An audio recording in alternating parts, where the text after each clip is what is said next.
Today I'm creating a layout to recap the last week. I'm Emilee and this is Emilee's Paper Caper, where you'll find inspiration to scrap your stash and get some pages done. If you're new here, I hope you'll consider subscribing. Hit the subscribe button and the bell icon now so you won't miss any ideas. So we're sheltering in place. I live in Illinois, and yesterday the governor asked us to shelter in place for at least a couple of weeks. We had already started this. On Thursday, March 12th, at the end of the day, my work asked me to work from home for 2 weeks, which has been going pretty good, but I decided that I wanted to record and be intentional about this unique time, and scrapbooking as a hobby is a great way to record these memories. And we record good, bad, difficult, happy, sad times. And this is a mixed time of mixed emotions for sure. So I've pulled some things. I did the title and journaling ahead of time, so that's done. And then I kind of just showed you all the supplies that I pulled.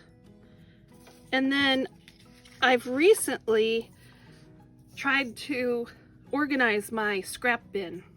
And if you go over to my Instagram at egrup284, I'll show you a picture of that scrap bin, and I'll also show you a picture of my workspace, a before and an after. This morning I spent some time cleaning up the workspace that you see here, and I'll show you what that looked like before and after, but go over to my Instagram to see that, at egrup284. This scrap of paper at the top has a lot of cool words on it, and I want moments to remember to really stand out. So I'm going to highlight that, outline that in black, and then I'm going to go in with a pink highlighter and accent it a little bit more. I'll do a lot of this off camera.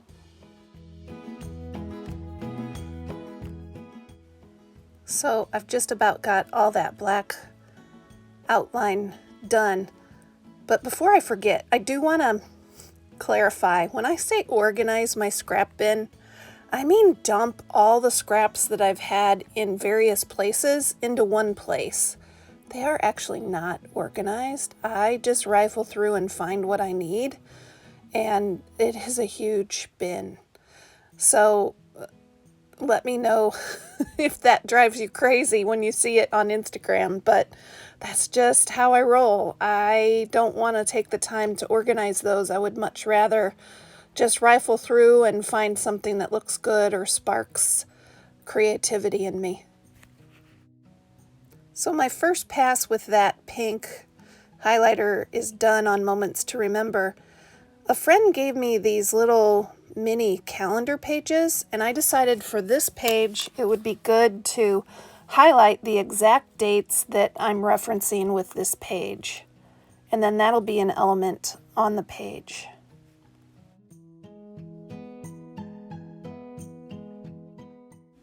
Using this scrap, I'm going to mount the little mini calendar and then my photos onto this same cardstock. The photos, you're going to see me working with them now. I actually printed these on a new HP Sprocket that I bought.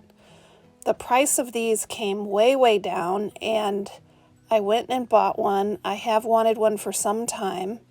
If you're not familiar with an HP Sprocket, I do have a couple videos about that, and I will link to those up in the card at the top of the screen, as well as down in the description if you want to check those out. My sister introduced me to the HP Sprocket a couple of years ago. I've wanted one ever since, and finally the price came down to the point where I felt like I would treat myself and go ahead and get that. So this last little element, it says I love my family, and it's kind of a mason jar with flowers in it. It's super cute. I thought that I would use it on this page, but you will see that I tried to use it and I don't end up using it, and that's okay. I'm going to set it aside, and as I do a weekly reflection on this sheltering in place situation, I will probably use that at another time. Off camera, I went ahead and cut those photos and the other elements, the calendar and the mason jar element, out, and now I have this cute flower die cut, and I want to put a button on the center of it. I have no idea where this die cut came from. It was just in my scraps, and I thought that it would be cute and cheery for this page. Now it's time to get things assembled. First the background, and then the journaling.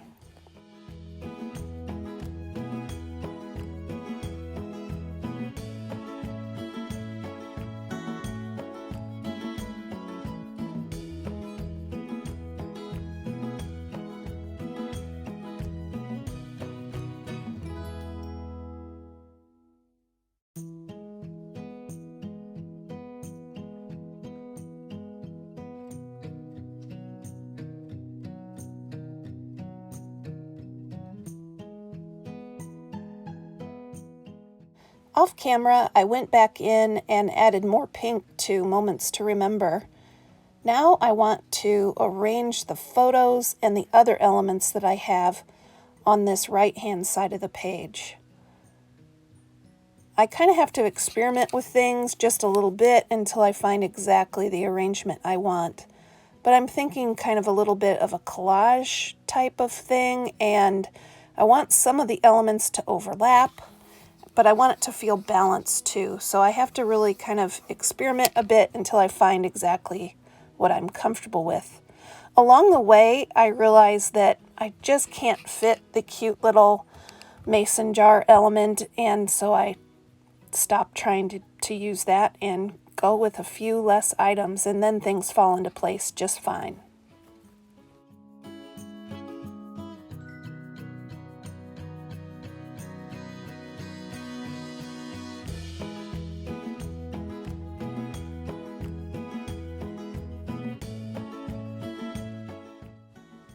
Off camera, I went ahead and adhered all those elements, and now I'm trying to place this paper clip.